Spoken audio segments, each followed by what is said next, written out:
Hi friends, welcome to your channel Mallesh Vihari. So ఈ రోజు కార్తీక సోమవారం కాబట్టి పిఠాపురంలో కుక్కటేశ్వర టెంపుల్ కి అయితే వెళ్దాం. సో ఆ టెంపుల్ విశేషాలు ఏంటన్నది మనం క్లియర్గా చూద్దాం. సో మేము ఈ టెంపుల్ రావడం కూడా ఫస్ట్ టైం అండి. సో ఫ్రెండ్స్, ఈ టెంపుల్ వచ్చి కాకినాడ నుండి 22 కిలోమీటర్ల దూరంలో అయితే ఉంటుంది. కాకినాడ నుండి అన్నవరం తుని వెళ్ళే హైవే మీదుగా రైట్ సైడ్లో అయితే ఉంటుంది. ఈ ఆలయానికి మనం రెండు వైపులు అయితే వెళ్ళొచ్చండి. ఈ ఆలయానికి బ్యాక్ సైడ్ అయితే మనకి కోనేరు అయితే ఉంది. ఫ్రంట్లో కూడా మనం వెళ్ళొచ్చు. ఎవరైనా కోనేటి స్నానం చేసి దర్శనం చేసుకోవాలి అనుకుంటే మాత్రం బ్యాక్ సైడ్ నుంచి వెళ్ళొచ్చు. లేదు వద్దు అనుకుంటే ఫ్రంట్ నుంచి కూడా వెళ్ళొచ్చు. దక్షిణ కాశీగా పిలువబడే పిఠాపురం పాదగయ క్షేత్రం అష్టదశ శక్తి పీఠంలో 10వ శక్తిపీఠం పురోహితిక అమ్మవారు ఈ క్షేత్రంలో కొలువై ఉన్నారు. పాతగయ క్షేత్రంలో నిత్యం అన్నదానం చేస్తారు. అలాగే దూరం ప్రాంతం నుంచి వచ్చే వారికి ఇక్కడ రూమ్స్ కూడా అవైలబుల్గా ఉన్నాయి. పిఠాపురంలో రైల్వే స్టేషన్ అయితే ఉంది. రైల్వే స్టేషన్ నుంచి ఆలయానికి చేరుకోవడానికి ఆటోలు కానీ బస్సులు కానీ అవైలబుల్గా ఉన్నాయి.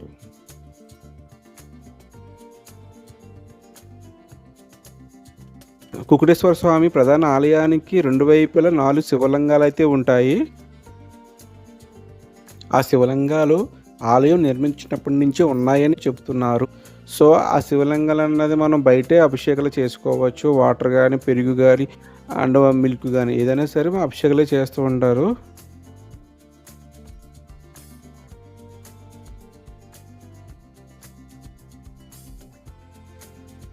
సో లోపలికి మొబైల్ అలౌ చేయలేదు కాబట్టి పురోహితిక అమ్మవారి శక్తిపీఠం మీకు చూపించలేకపోయాను. ఇక్కడ ఉండే అర్చకుల ద్వారాగా మన ఈ ఆలయం కోసం పూర్తి వివరాలు తెలుసుకుందాం.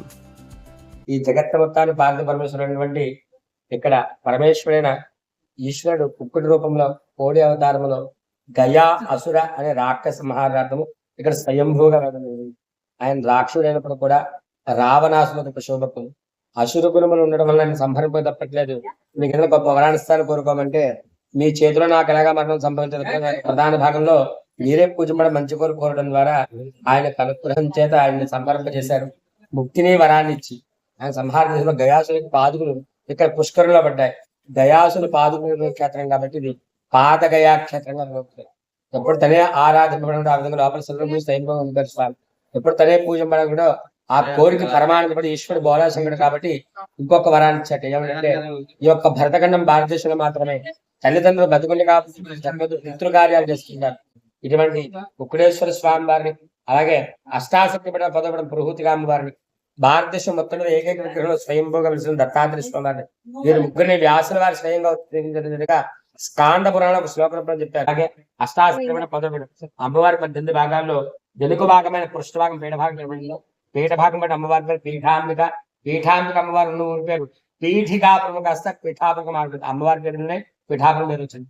అంటే ఒకే చోట హరిహరుడు హరి రూపంలో కుక్కటేశ్వర స్వామి, హరి రూపం దత్తాత్రేయ స్వామి, శక్తి రూపం అమ్మవారి పురోహితిగా మరి ఒకే చోట స్వయంభూగడము, దత్తాత్రేయ స్వామి ప్రథమవతారం శ్రీపాద నిర్మించడం, గయాక్షేత్రం కావడం. ఇన్ని విధాలుగా ఇది పురాణ పుణ్యక్షేత్రం.